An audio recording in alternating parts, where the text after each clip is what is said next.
Hey everybody, thanks for tuning in. It's been a couple days now since I've done one of these videos, but thought I'd get back on the horse and do something. Not a lot going on in 49ers land, but I opened it up to Facebook for a Q&A. What I put out there was I'm going to do a YouTube in the early afternoon. I'll answer any questions that's dropped right here. Well, anything within reason. Thank you. Thanks for watching this. Please subscribe if you haven't already. Leave a like and a comment. And also a reminder, this is brought to you by Canyon Club Brewery. For months, you've heard me talk about Canyon Club Brewery located in Moraga in the East Bay, the La Miranda area. Is one of my go-to spots, especially before St. Mary's basketball games. Well, you also heard me say coming soon to the livery in Danville. Well, guess what, folks? It is now open. Canyon Club Brewery at the livery in Danville. I went there Thursday night. It is gorgeous. They did a great job with it, and they have all the variety of beers, like in their flagship Moraga spot. They also have the tasty bites on the menu. So I'm telling you, check it out. I will be there quite regularly, I would assume. Livery in Danville, right off 680, and it's a great location. And if you go, drop me a line. Tell me how you like it. Okay, so I just told you I solicited questions on Facebook, and without further ado, here we go. First question. Are we going offensive line or defensive line in the first round of the draft? Um, it all depends on who's there. 49ers are in a position at number 11 overall where they can have a list, a very short list of guys that they would love to take at number 11. And it doesn't have to be 11 guys on their list because I don't think they're taking a quarterback number one. And I would assume that Cam Ward and Shedeur Sanders will be there or will be taken before the 49ers pick at number 11. So they can basically have a list of nine guys. Maybe they don't take a wide receiver. So that could bump it down to eight guys. Maybe an offensive lineman that is considered good by consensus doesn't fit their scheme, doesn't fit what they do offensively. So maybe they bump him down. Maybe let's say Will Campbell. Maybe Will Campbell's a guy that they figure, I don't know if he's a great fit for us, but maybe these other offensive linemen are. So the 49ers could have a list, and it doesn't have to be one position. It could be two offensive linemen. It could be two defensive linemen. It could be a tight end, like I mentioned on my last mock draft. Tyler Warren, perhaps. So they could have a list of, say, six guys and say, whoever is the top ranked guy out of this list, that's who we're taking. So it could be a very easy decision, a decision made weeks ahead of time, who they would take at 11. All things being equal, if everybody's like the same, I would think it'd be a defensive lineman. Um, when I say that, but then also, I know Josh Simmons is a guy, he's coming off an ACL, so maybe that would bump him down. But the Ohio State offensive tackle, a guy who has great feet, who can move, who looks to be a good fit for the 49er system, but coming off the ACL, he tore that in that game against Oregon last season. So we shall see. But I would still say, all things being equal, defensive line. Another question. Do you think the loss of Anthony Lynn significantly affected the run game? Um, do you see Kyle further strengthening the offensive staff after all the departures like this of recent years? I don't think that Anthony Lynn's loss weakened the run game. Um, I believe Anthony Lynn, I'm trying to think when he left. I thought wasn't it before the Super Bowl year? So I don't think the 49ers run game was impacted at all by losing Anthony Lynn. I mean, the thing that I think probably impacted them the most was losing Christian McCaffrey. So, uh, yeah, so I guess Anthony Lynn left the 49ers after the 2023 season. So, yeah, he would have been there for the Super Bowl year. But 2024, 49ers run game, all things considered, I thought was pretty good. So no, Chris Furster is the run game coordinator. He's the guy who really designs that whole thing. So I don't think that anything schematically or anything along those lines was impacted by Anthony Lynn leaving. 49ers have had a lot of movement on their coaching staff, which is, it's a good thing because it tells you that they're usually putting together good coaching staff. So guys are going to leave. And of course, the latest guy who is likely to leave is Brandon Staley. I've been saying for quite some time that I didn't expect him back. And now that Gus Bradley's on the coaching staff on the defensive side, paired up with Robert Saleh, that remains the case in my mind. And the most likely spot at this point is going for him, for Brandon Staley, going to the Saints as defense coordinator.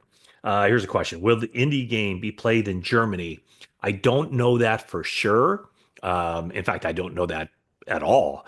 But that game and another game, potential, I don't even know if this has been announced, but Houston potentially playing in Mexico City. So those are two games where the 49ers could conceivably play in an international game. I don't know. I think it's kind of 50-50 whether the 49ers play in an international game, but that game against Indianapolis is a possibility as well. Myles Garrett, Joey Bosa, Maxx Crosby. Which of these three are realistic to add to the D line, or do you think they will look strictly at the draft? All those guys you mentioned have one thing in common: Myles Garrett, Joey Bosa, Maxx Crosby. They're all extraordinarily high-priced guys that you're going to have to pay a lot of money to. I don't see the 49ers doing that. I don't see them paying big money. I don't see them making Myles Garrett the highest paid defensive player in the league when you already have Nick Bosa. So I don't see that. Let's see here. Do you think the 49ers are prepared to go into the season with Jair Brown and Malik Mustafa? Yes, I think they are prepared to go into the season with those two guys as their starting safeties.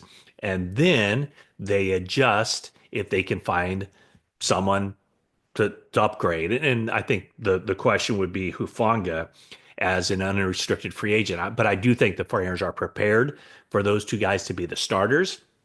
And then if Talanoa Hufanga fits into their budget, fits into their salary structure, then they'd bring him back. And more than likely, Jair Brown would be the third safety.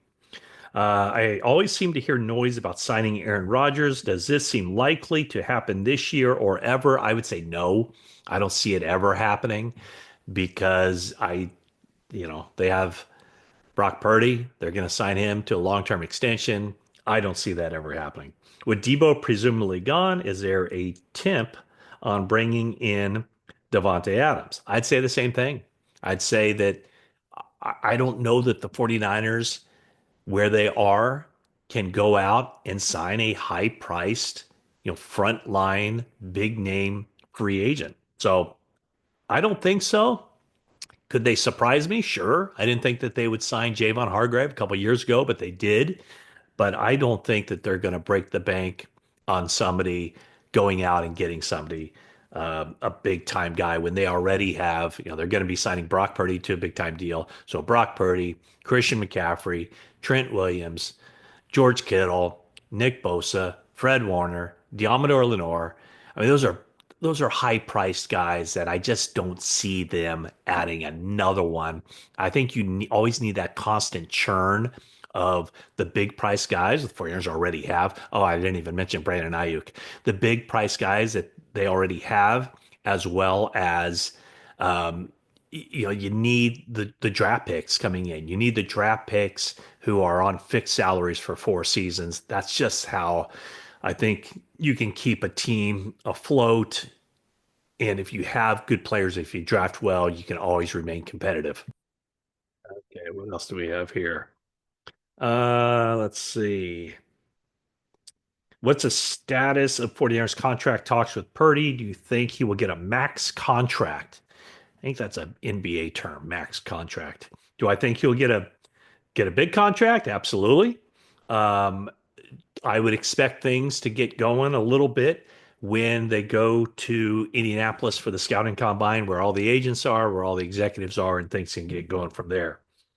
Um, Regarding compensation, has a player ever been paid a percentage of the cap escalating as the cap increases? Also, could Purdy be paid 35 million with performance bonuses of 10 million if we make the playoffs, 10 million to go to the Super Bowl? 10 million. I don't think so. I don't think a player has ever signed a contract, and teams probably don't want that because teams would like to just say, here's your money, and then we get a deal on the front end or on the back end um, as the salary cap increases. As far as Purdy being paid 35 million, why would he do that? Um, it's I mean, that would be breaking precedent as far as what other teams are doing. And you could say that that's 15. I mean, that's probably 25 million less per year if he's making 35 million. That's 25 million less than what, his agent probably believes the contract he should sign for the 49ers with, considering Dak Prescott's at 60 million. In your opinion, what should be the 49ers' biggest focal point to improve the team? O-line, defense, special teams, D-line. I believe so. Okay, here's a long one. I don't know if I can't read all that. Um, do you think the 49ers are in the running for Myles Garrett if he wants out? Are they in the running? Yes. However, I don't see the compensation that the 49ers would pay Cleveland as being the big sticking point. To me, it would be the very likely scenario that Myles Garrett wants to sign a new deal with his new team that makes him the highest paid defensive player in the league. And I don't see the 49ers doing that. What are your thoughts on the likelihood of both CMC and Greenlaw staying healthy from Achilles injuries? Um, I, I mean, I'm not a doctor, so I can't tell you. I know that when McCaffrey came back, he seemed to get better and better. When Greenlaw came back, he struggled. So I just don't know. And I would say that anybody who says they do know, they're just talking out of their backside. Why hasn't Mr. Kubiak, that would be Clay Kubiak, why hasn't he officially been named OC yet? Are the 49ers still interviewing people? Um, I don't know exactly what's going on there. I would imagine the NFL wasn't too pleased when Kyle Shanahan announced on the Wednesday after the season that Kubiak was going to be promoted to offensive coordinator without going through the proper channels. The 49ers did announce one interview for that job, Noah Pauley from Iowa State. He's on their coaching staff. So I think you know, I think everybody expects Clint Kubiak to be named, to be promoted, I should say, to offensive coordinator because 49ers don't need an offensive coordinator. And Shanahan allowed Kubiak or instructed Kubiak to call the plays in that final game of the regular season, which we reported in NBC Sports Bay Area. And so it's kind of like a reward that nobody else has earned. So he wouldn't have a quote unquote offensive coordinator if it weren't Kubiak. So where the 49ers stand on that as far as making that official, obviously there's no big rush because it's really not an opening that he's filling. So, I mean, they could go on for a month or more or longer, much longer before that actually becomes official. But Noah Pauley, an assistant, the offensive passing game, or is it offensive passing game coordinator? I think with Iowa State. I mean, that's the guy whose name is now out there that I just said a couple times because he interviewed for that job. So I don't think there's any shortage of guys who would interview for that job in order for the 49ers to check those boxes. Let's see here. I'm going to tell you why Tyler Warren, if he's there at number 11, should be the pick. Well, you don't have to tell me because he was my pick on my last mock draft. What do you think the 49ers' plans at cornerback are? Lenoir and Green are good, but there's basically no depth behind them. Well, I wouldn't say that necessarily, but yeah, their plan is Lenoir and Renardo Green. And then I would assume that they would try to bring back Isaac Yadam, but I don't know that for sure. There are guys available out there. There's, Darrell Luter is still on the team. So, I mean, I think that having, um, I mean, they were able to add Rock Yassin and Isaac Yiadom last offseason. My guess is they'll do the same as far as getting a third corner, a nickel back. I would think a good, and I said this last year too, in the third, fourth round, they can get a free safety type who also has nickelback capabilities. So to me, that's kind of a niche spot where you can get a free safety, I guess a free safety type of defensive back who has the ability to slide in and play nickel. And then you can kind of feather that out with some veteran guys, Rock Yassin type, um, Isaac Yiadom type to build up more depth. But certainly draft combination of draft and second tier free agency. Let's see here. I lost my spot. Got that one. Is there anything about Joey Bosa being traded to the 49ers? Haven't heard that, but you never know. I would think again, price tag involved would make it unlikely. Um, why trade Debo if it accumulates so much dead space? Why trade him? Because you'd be getting something back in return, and he's already said he doesn't want to be here. He's asked for a trade, which is different than 2 years ago when he asked for a trade, because this is, or 3 years ago when he asked for the trade, because that was negotiating. This is like he doesn't want to be here. And also, there was enough conversation within the 49ers whether to bring him back or not. And he's made that decision easy. The question, I think, is um, if they trade him, all that 31 million accelerates. That's money already paid to Debo Samuel, but hasn't counted yet against the cap.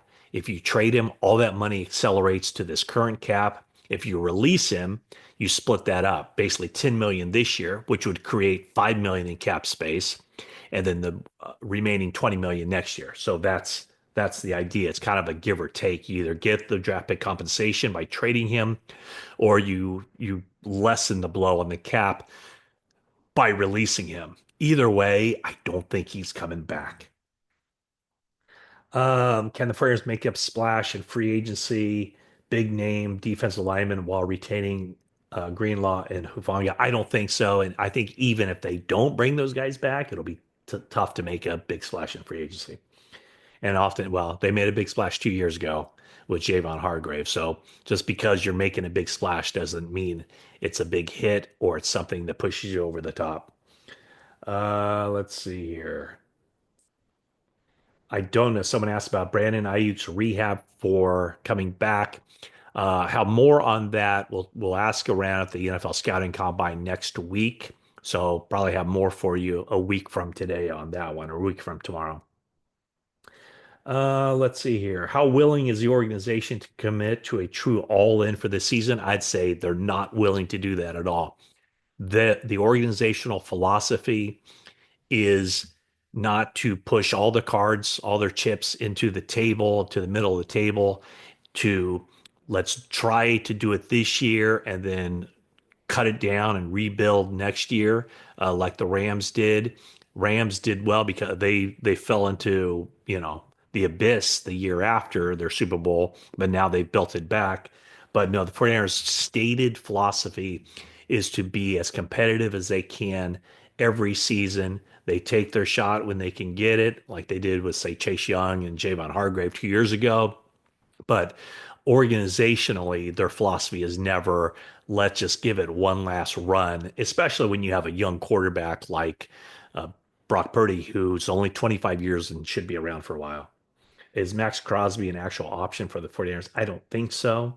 Um, oh, hold it. I think I already repeated that one. Yeah, so I think that's it. My as I'm looking in my phone, I think some of the questions are kind of jumping around on me, but I think I hit pretty much everything there. So, all right. Thanks for tuning in to this YouTube video. And if you have other questions, leave them in the comments section. And again, if you haven't already subscribed, please do that. And I'll be back at you real soon with another YouTube video as news warrants. And one last thing, Josh Williams, 49ers Director of Scouting and Football Operations, is one of five candidates remaining, five finalists for the Jacksonville Jaguars GM job. If the Jags hire Josh Williams, the 49ers would receive two special compensatory picks. That would be in the 2026 draft and the 27 draft. So again, thanks for watching, and that is it for now.